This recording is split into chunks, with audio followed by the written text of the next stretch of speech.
Um policial civil e a mulher dele foram encontrados mortos em um apartamento. Vambora, TP, esqueceu de mim. Em um apartamento aqui no Rio de Janeiro, né? Lá no Recreio dos Bandeirantes, na zona oeste do Rio. A suspeita é que o policial tenha atirado na mulher e depois cometido suicídio.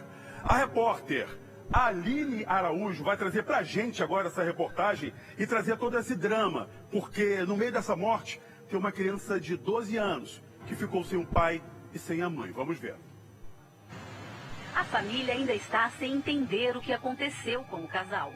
Era um casamento estável e com fotos nas redes sociais mostrando que estava tudo bem e foi um susto. Ulisses Carlos Purchê, de 45 anos, e Janaína, de 44, foram encontrados mortos dentro do apartamento deles, neste condomínio no Recreio. Os corpos tinham marcas de tiros. Foi o filho do casal, um menino de 12 anos, quem pediu ajuda para tentar socorrer a mãe. Ulisses era policial civil. A morte dele e da mulher está sendo investigada pela Delegacia de Homicídios. A suspeita é que Ulisses tenha atirado na esposa e em seguida se matado. 2 testemunhas já foram ouvidas aqui na delegacia, um porteiro e um vizinho. Parentes do casal também vão prestar depoimentos para ajudar a esclarecer o que teria motivado as mortes. A cunhada de Janaína conta que a vítima sempre foi uma pessoa tranquila e que gostava de publicar fotos em redes sociais com a família. Ela nunca imaginou que isso poderia acontecer. Era uma mulher feliz, alegre, de Deus, muito boa filha, muito boa mãe, muito boa esposa, uma pessoa de luz. Olha só, gente, acho que nesse período de pandemia a gente sempre fala que tem muita gente doente. E esses casais hoje, né, as pessoas, desde o ano passado para cá, muita gente está vivendo dentro de casa e muita gente não estava acostumada a viver direto dentro de casa o dia a dia. E essas pessoas estão ficando com problemas. Infelizmente, é mais uma criança que fica sem os pais aqui no Rio de Janeiro. Claro que a polícia vai ter que investigar para tentar saber efetivamente aí o que aconteceu. E olha só, hein, é grave o estado de saúde da menina Júlia Pereira Guiar, de 12 anos. Ela está internada no Hospital Souza Guiar, depois de cair da janela do 4º andar do prédio, onde a família mora na zona norte do Rio. Mas aí, eu vou chamar vocês agora, porque a repórter Aline Araújo está na porta do Hospital Souza Guiar, no centro do Rio, para trazer para a gente todas as informações. Aline, é com você, meu amor.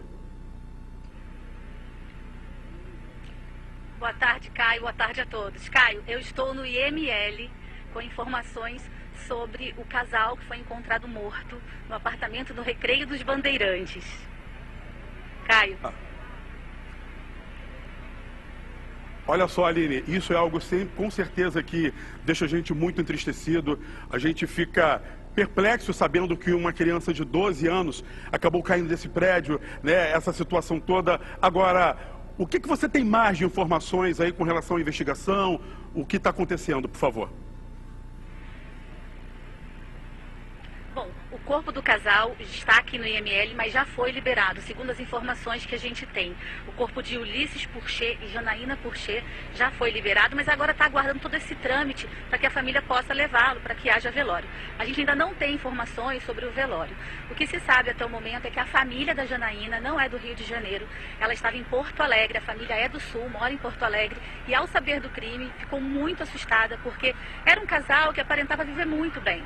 E eles vieram imediatamente de Porto Alegre aqui para o IML do Rio e estão aí aguardando toda essa liberação para poder providenciar tudo. O que muito preocupa é o fato de uma criança de 12 anos ser a principal testemunha desse caso. É um menino que perdeu o pai e a mãe e acompanhou tudo. Segundo as primeiras informações que os bombeiros e a polícia militar passou para a gente, ele chegou a comentar com os bombeiros: meu pai e minha mãe estão brigando. E quando os bombeiros chegaram, ele disse: meu pai deu um tiro na minha mãe e depois ele se matou. É muito triste a situação toda, Caio. Aline, muito obrigado. Tá, só para trazer essa informação corretinha para vocês, a gente estava falando daquele caso do casal que o homem acabou matando a mulher a tiros, né? E depois cometeu suicídio, o filho de 12 anos viu.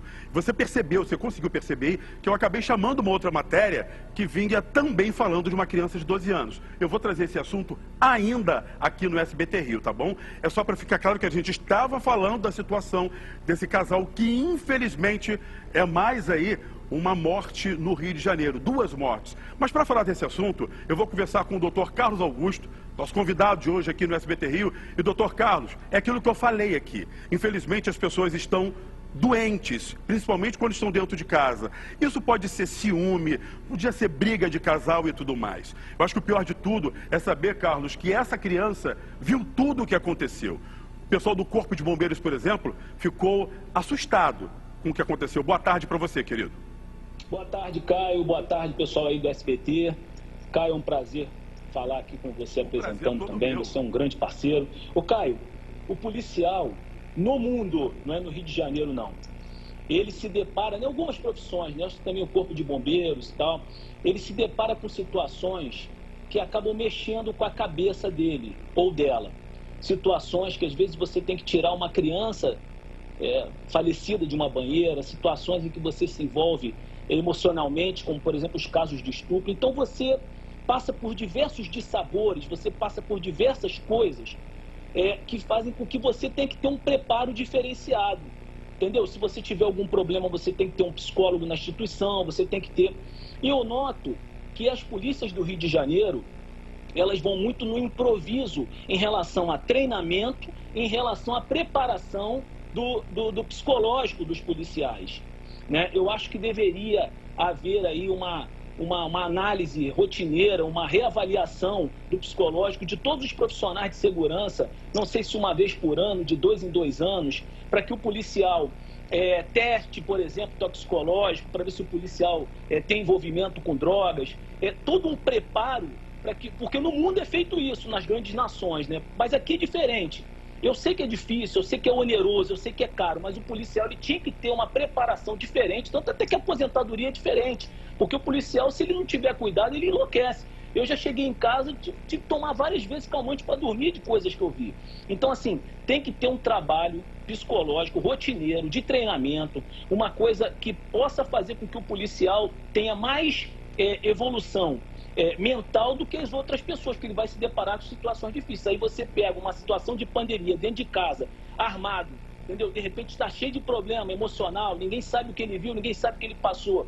Numa briga ele acaba fazendo esse tipo de coisa, muito triste, né? É um policial que eu conhecia, era um policial são, era um bom policial, e agora a gente vê essa situação do filho, inclusive, ter presenciado isso, que não vai ser uma criança normal, logicamente, se não tiver um tratamento adequado, Caio. E sabe o que chama atenção também, Carlos? A gente vê que muita gente já deixa claro que está precisando de ajuda, mas infelizmente essa ajuda não vem, e a gente acaba vendo uma situação como essa, triste numa sexta-feira aqui no Rio de Janeiro. Mas eu peço para você aguardar rapidamente aí, que eu vou voltar ao Instituto Médico Legal com a Aline Araújo, que tem mais informações para a gente aqui no SBT Rio. Aline, é difícil a gente falar de uma situação como essa, do pai que mata a mulher na frente do filho, o filho vê aquela situação toda, enfim. Os corpos já estão aí no Instituto Médico Legal, já tem uma previsão de liberação ou de quando, né, essas pessoas vão ser sepultadas aqui no Rio? Algum familiar já chegou por aí, Aline?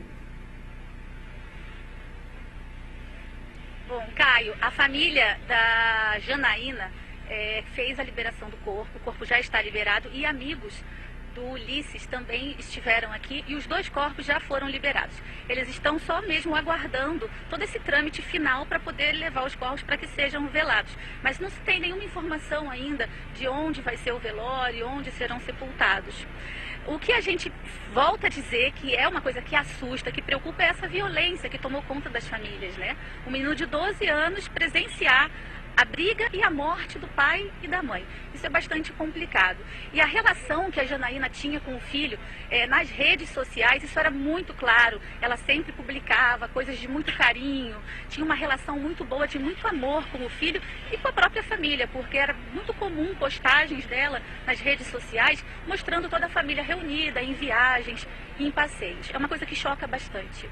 Olha, Aline, eu li, né, antes de vir para cá para apresentar o jornal, estava nas páginas no computador e acabei vendo também algumas declarações dos bombeiros dizendo como foi difícil estar ao lado dessa criança ali e vendo e ouvindo aquilo que a criança dizia com relação ao que o pai teria feito. No momento, 12 anos, essas crianças precisam tanto dos pais, infelizmente acabou sendo vítima, né, dessa violência. O pai matando a mãe, eu acho que força para todo mundo, para essa família e para essa criança também.